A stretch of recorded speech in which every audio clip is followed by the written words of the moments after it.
गांव के बड़े बुजुर्ग बताते हैं उनके जमाने में एक कहावत थी, इमली के छांव में गांव का पैसा गांव में। जी हाँ, इमली को ऐसी वैसी चीज न समझे। ये स्वाद में भले ही खट्टी हो लेकिन ग्रामीण इलाकों के लोगों की जिंदगी में मिठास घोल देती है। यानी इससे कमाई इतनी हो सकती है कि आप सोच भी नहीं सकते। कहते हैं अकेले छत्तीसगढ़ के बस्तर में 20 अरब रुपए का इसका कारोबार है। इतना ही नहीं, यहाँ की इमली दुनिया के करीब 12 देशों में जाती है। एक ज़माना था कि इमली के बारे में लोग कहते थे, इमली की छाँव में गांव का पैसा गांव में।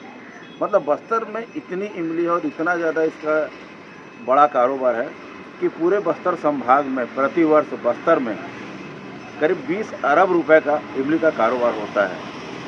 बस्तर की इमली कम से कम 12 देशों को जाती है। हेमंत कश्यप बताते हैं कि अब तक भारत में थाईलैंड से इमली मंगाई जा रही थी। ये पहली बार होगा जब भारत इमली उत्पादन में भी आत्मनिर्भर बनने जा रहा है। अब तक क्या हुआ है कि हमारे देश में या विश्व में थाईलैंड की मीठी इमली ही बाजार में बिकती रही है। ये पहला प्रयास है कि बस्तर की गुरहा इमली, मीठी इमली जो है एक अपना मुकाम बनाने जा रही है। बस्तर में खट्टी इमली के साथ मीठी इमली भी मिलती है, जिसकी इन दिनों भारी डिमांड है। अब वन विभाग इसकी खरीदारी की तैयारी में है। बस्तर की मीठी इमली को गुड़हा इमली भी कहते हैं, जो थाईलैंड की इमली को चुनौती दे रही है।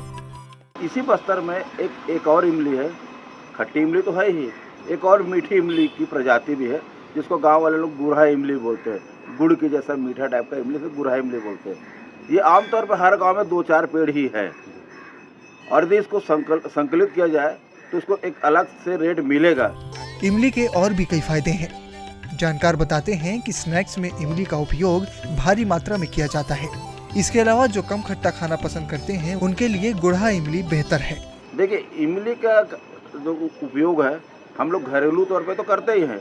इसका जो भुजिया कारोबार है उसमें बहुत बड़ा उपयोग है ना, और गर्म देशों में इसकी ज़्यादा मांग है। तो इमली का डिमांड तो है ही। रही बात खट्टी इमली और मीठी इमली की, तो लोग पसंद करते हैं। शुगर वाले हैं तो उसको शक्कर मिलाना पड़ता था गुड़ इमली में, तो लोग मीठी इमली में कम से कम गुड़ की तरह मीठा है तो लोगों को शक्कर वक्कर मीठा मिलाकर कम से कम उसकी खटास को कम करने का प्रयास तो नहीं करना पड़ेगा।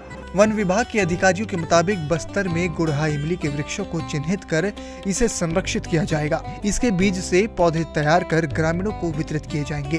देखिए, पिछले दिनों वन विभाग के प्रधान मुख्य वन संरक्षक बी आनंद बाबू ने बस्तर का दौरा किया था और उन्होंने मीठी इमली के प्रति बहुत ज़्यादा जागरूकता, उत्सुकता दिखाई। उन्होंने भी बताया और लोगों ने ये निर्णय लिया है कि जो बस्तर में मीठी इमली के जो जगह जगह पेड़ हैं उन बीजों को संकलित किया जाएगा और बाकायदा नर्सरियों में इनको नए पौधे तैयार कर उन्हीं गाँव वालों को पुनः भेंट कर दिया जाएगा।